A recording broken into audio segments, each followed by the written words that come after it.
Coming up, The freedom of the seas is under threat. a show of force in the Pacific, Launch an aircraft, shoot them. unlike the world has ever seen. It's as frightening as it is exhilarating. But will China get the message?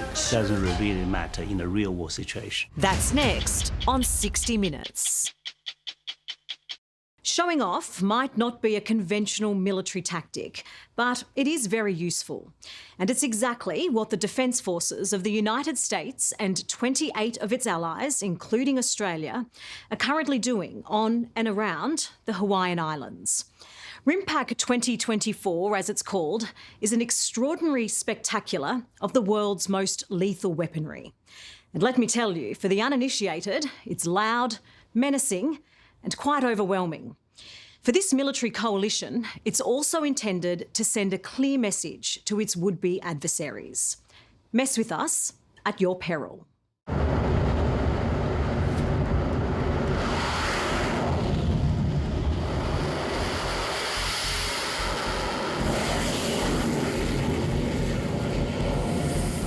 If anyone ever needed a close-up view of why the world should avoid going to war, this has surely got to be it. We're in Hawaii, where it's usually paradise. But for the last few weeks, it's been a fury of firepower that's as terrifying as it is impressive. This is the biggest military exercise in history. It is. You have 29 nations with all common interests that are here operating together so that we are better able to deter conflict or aggression and ready to counter that if required. And by having that ability to respond, potential adversaries can say, you know what, there are consequences for actions, and today's not the day. But tomorrow could be. And that's what drives Vice Admiral John Wade, who's running this huge operation. The world, but especially the Indo-Pacific, it's a dangerous and complex area. There's challenges with China, with Russia, with North Korea. What we're about to see is how the US and its allies will fight back if war breaks out in the Pacific. This region is under enormous threat, especially from China. It's growing increasingly aggressive, antagonising its neighbours by sending warships and aircraft where they're not allowed. Does the thought of potential conflict keep you awake at night? It does. It does because everything is connected here. 50% of the world's population, 50% of the world's natural resources, 80% of global trade. And that's why we have our military, not only the United States, but our allies and partners here working together, all with common interests to preserve the integrity of this region. We have 7 souls, 3+30 and fuel. An hour off the coast of Hawaii, we land on the USS Carl Vinson. It's one of 11 nuclear-powered supercarriers in America's arsenal. It is an adventure every day. As you can imagine, a ship like this with 5,000 sailors, it's a 24-hour operation. What's it like to live, work and sleep on board? Busy.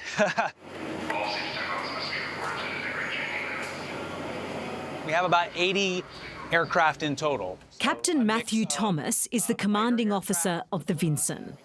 He started out flying a Hawkeye E2, like this one, but never guessed he'd end up in charge of an entire aircraft carrier. Your heart belongs in there. My heart belongs in there, but my mind and body and everything are here on the ship. When I was a kid, back in the 80s, I saw Top Gun, and that's what got me interested in the Navy and wanting to be a pilot. These constant moving pieces.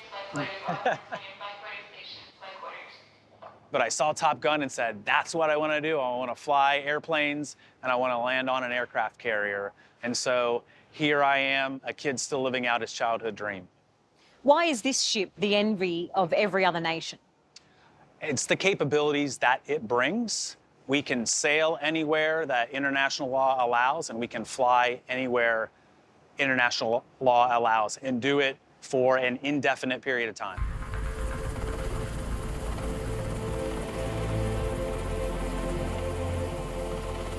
Even though this is one of the biggest warships in the world, you can't help but feel like a tiny drop in the middle of the Pacific Ocean. The runway isn't just short, it's also constantly moving.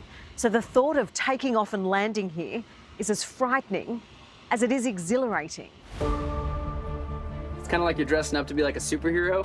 It's kind of fun to like put on all the gear, but the second the gloves go on and the mask comes down, it's like it's all business from there, just kind of focusing on what you're about to go do.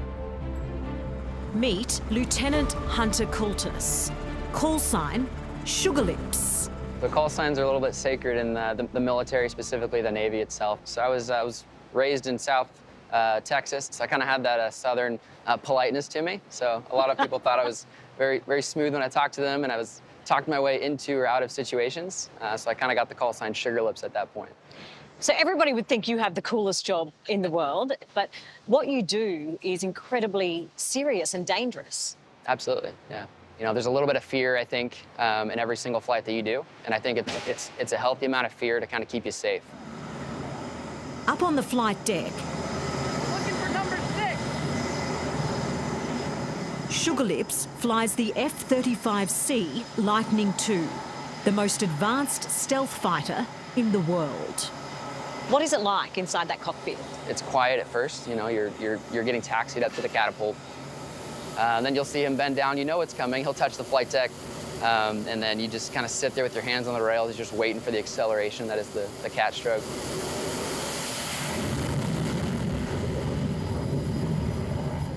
Watching it looks insane.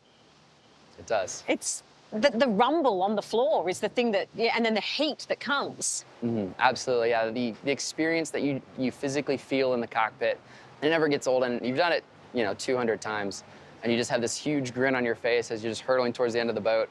Heads up at the bow, heads up at the waist, stand clear of all catapults, catwalks, and shot lines while launching aircraft. Shoot them. The roar of takeoff vibrates through your entire body.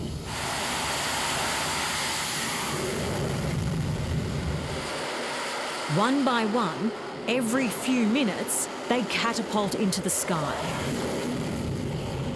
Okay, copy. From the bridge, Captain Thomas directs the supercharged show.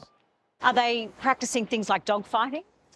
They do. You know, they would practice dogfighting. They would practice going out and looking for other ships. Our helicopters are out there. They might be looking for submarines. Our E-2s are airborne. They do command and control, so they are kind of directing the fight airborne. But even more delicate than launching into the sky is when America's fiercest fighters come back. The pilots need to catch the hook hanging off the back of their jet on one of 4 ropes on the flight deck. They land at full throttle in case they fail and need to take off again. You do what you have to do to get behind the boat, and then you have about 20 seconds where you're just purely focused on nothing else in the entire world. And then the world just slows down as you focus on landing on the boat and hopefully catching a wire. Have you ever missed? Absolutely, not often, but it does happen every now and then. And how often do you think about, well, today you're training, but tomorrow it could be the real thing? Absolutely, yeah. So every flight that we do has a purpose. You know, we are using every minute in the air that we can really to become experts for tomorrow, just in case, you know, we're called upon to answer the call. And if they are called, the Vinson is armed and ready. What sort of weapons do you have on board? We have a whole mix of weapons, both air-to-air missiles, air-to-ground missiles. We have bombs. We have smart bombs. We have torpedoes. And having these sort of weapons in your arsenal, I mean, what advantage would it give you during combat? It just helps us, obviously, to be lethal. I have zero doubt that we are fully capable to execute any mission our senior leaders ask. Zero doubt? Zero doubt. The level of confidence is impressive. But coming up, is it deterring or provoking the biggest challenger in the Pacific? China. Our ambition is not a secret. Nice to meet you. Yes, thank you for having me today. Yeah, thanks for being out here. Even after 38 years of service, you still can't wipe the smile off Admiral Lisa Franchetti's face. You like flying in the helicopter? I absolutely love it. The US Chief of Naval Operations and member of the Joint Chiefs of Staff advises the President on important military decisions. Sometimes I have to pinch myself that we get paid. But nothing beats the thrill of flying out to sea off the coast of Hawaii. In the White House or on warships, which one do you prefer? Oh, my favorite place is to be on a warship. I love being on this warship right now. And, you know, I grew up as a ship driver, and I really enjoy being at sea. So it's been a real pleasure to be out here and get the chance to visit with all the sailors and experience a little bit of what I used to do for a living. Today, as part of the RIMPAC operation, we're helicopter hopping across warships from South Korea, Japan and New Zealand. And the four-star Admiral's greatest weapon is her charm. She's reminding each country why America is their firmest friend, as China continues to muscle its way into the Pacific. These are very turbulent times. The freedom of the seas is under threat. You said today on the ships in the announcements that the Indo-Pacific is under threat. What do you mean? Well, I think if you look around all of our oceans right now, the rules-based international order that has really supported global prosperity for about the last 3/4 of a century is under threat everywhere we look. You know, about 70% of the world is oceans, about 80% of the people in the world live near a coast, and 90% of trade goes across those oceans. And we need to make sure that they are free and open for everyone to use. There's something spectacular about flying so low and so close to the sea. But beyond the buzz, this is an extremely important mission for the US Navy's top brass. What are your fears for this region? My most important fear is that for some reason we may lose some of our partners and our partnerships. And I think the biggest message is allies and partners matter, and we all matter to each other. Allies matter, of course, but so do your adversaries. What do you want them to take away from this exercise? Well, I think that's what the adversaries see. We have allies and partners. Adversaries don't.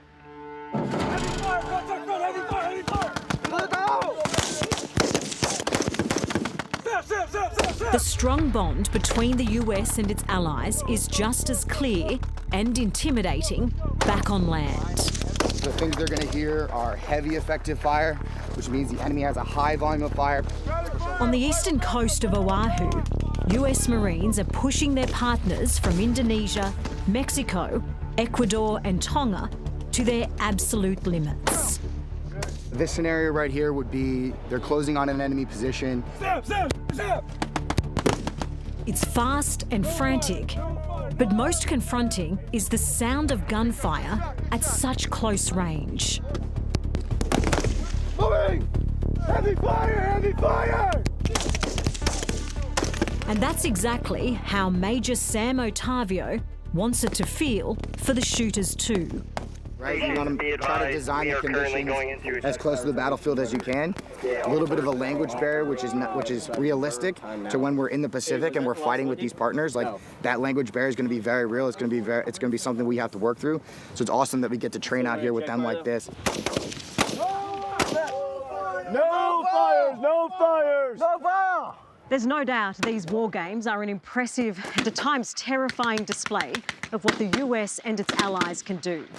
But China is having none of it. They say, far from protecting peace and security, this show of force only puts our region at greater risk. Let's go. Hit it again. Hit it again. I think it's a kind of art of performance, yeah? Jibo is a retired Chinese senior colonel. From Beijing, he's paying close attention to the enormous military might on display in Hawaii. Does the thought of coming up against that force worry you? No, I don't think so, because Why should we be worried? We should not be worried at all.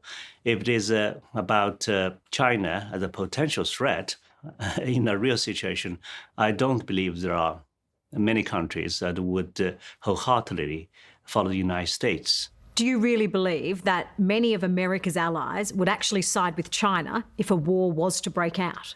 I believe those countries, those allies of the United States that would be involved in a war would be less than a handful. I think that would be the worst fear, to see the two largest economies fighting against each other. Well, it's clear that the adversaries are watching. There's many nations that are responding to our actions here. Oh, really? I've been focused on submarine maintenance. As the commander of the RIMPAC exercise, Vice Admiral John Wade doesn't shy away from the point of the entire operation. To preserve peace and stability and to deter conflict, you need to do that through strength and got to practice. I call it sets and reps, working together. Sets and reps. I like it. What is it? Sets and reps are just building muscle memory, and then to be able to, over time, with increasing complexity, work together so that we can be better prepared to deter aggression or to counter it if required. China is confident about itself, and China is not panicking. But the difference is the US has allies and China doesn't. That is almost true, but it doesn't really matter. China is more than 200 times stronger than American shipbuilding industry in terms of capabilities. Our ambition is not a secret. All right, great to see you all. Thank you. Thank you so much. Keeping the peace in the Pacific could depend on who Americans elect as their next president in 4 months' time. Thank you again. Have a good exercise. Thank you so much. Admiral Lisa Franchetti knows that person will turn to her for advice on how to prevent another global conflict. Come November, you might have a new Commander-in-Chief. Regardless of who wins, will America's bond with the Pacific be as strong? I'm confident that our relationships and the strategic importance of this region will never change. You can never take any relationship with a partner for granted. And so we always need to be here, we always need to be exercising, and we always need to be listening to our partners. Right now, the US has no greater partner than Australia. One of 11 Squadron's finest. It's a fine-looking aircraft, isn't it? Coming up, our top job at the world's biggest war games.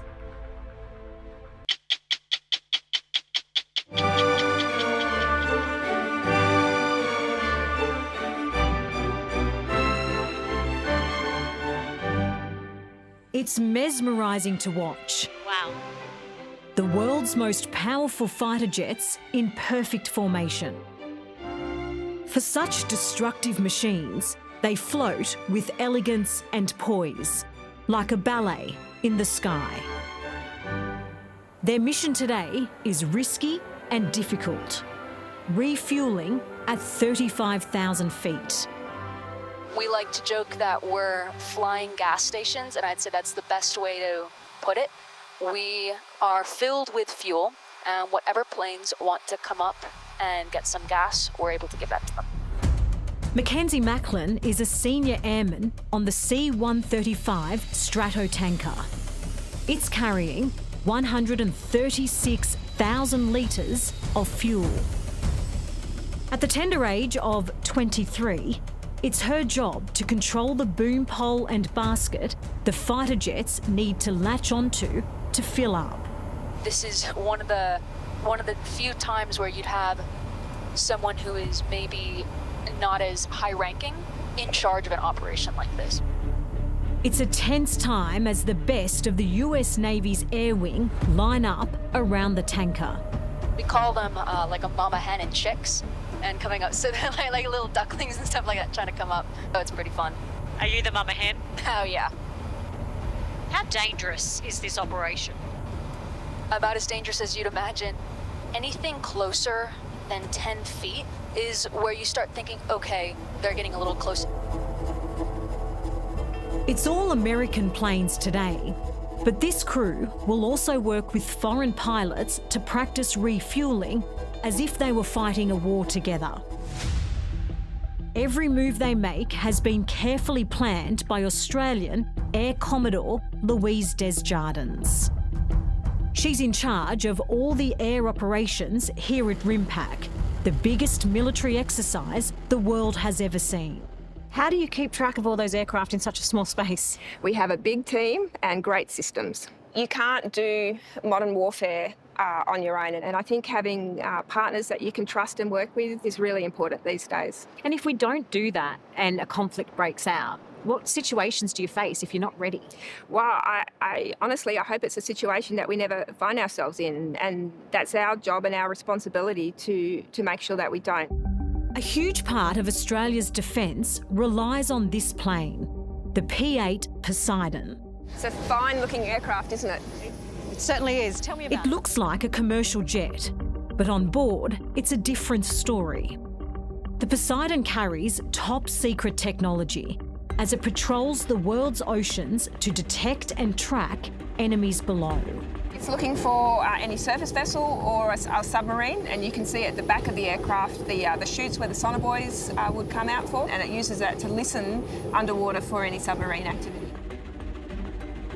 It carries harpoons and it carries torpedoes as well, so it has a strike capability. How much damage can those weapons do?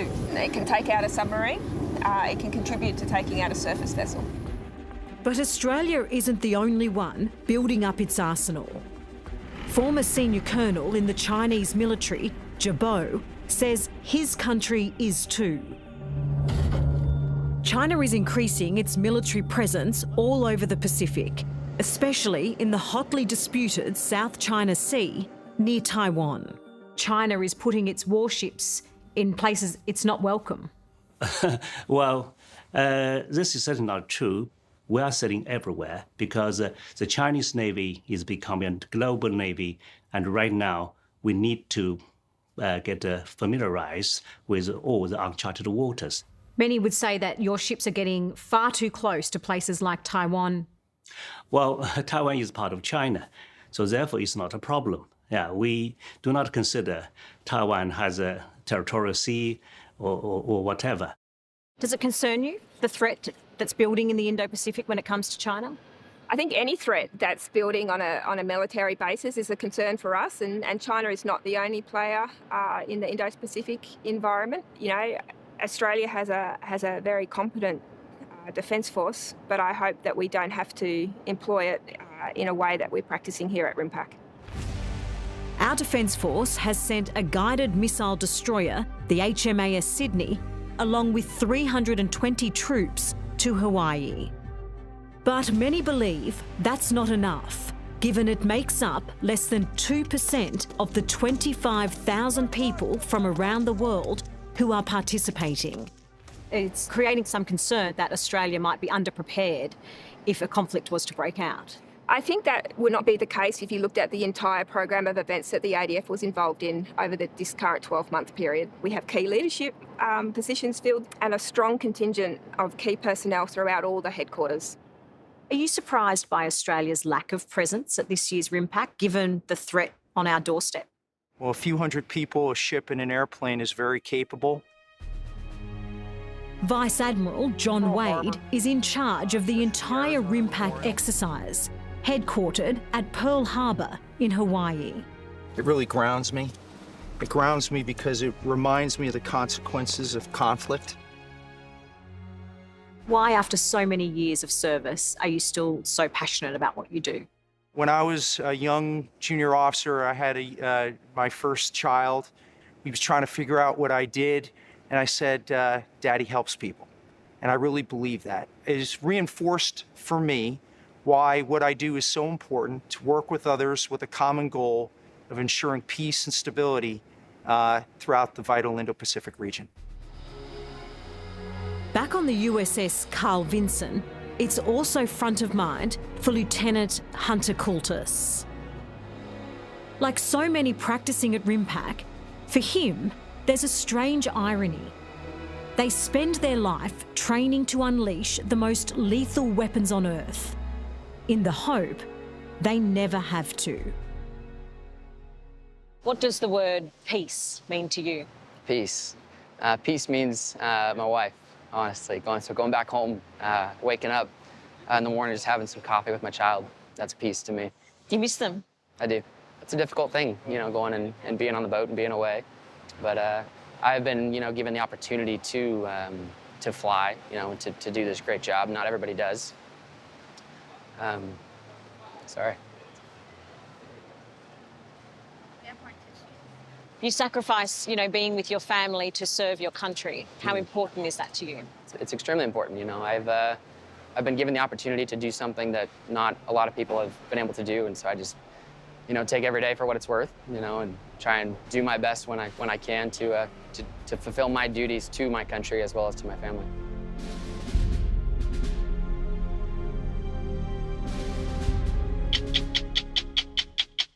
Hello, I'm Dimity Clancy. Thanks for watching 60 Minutes Australia. Subscribe to our channel now for brand new stories and exclusive clips every week. And don't miss out on our extra minute segments and full episodes of 60 Minutes on 9now.com.au and the 9Now app.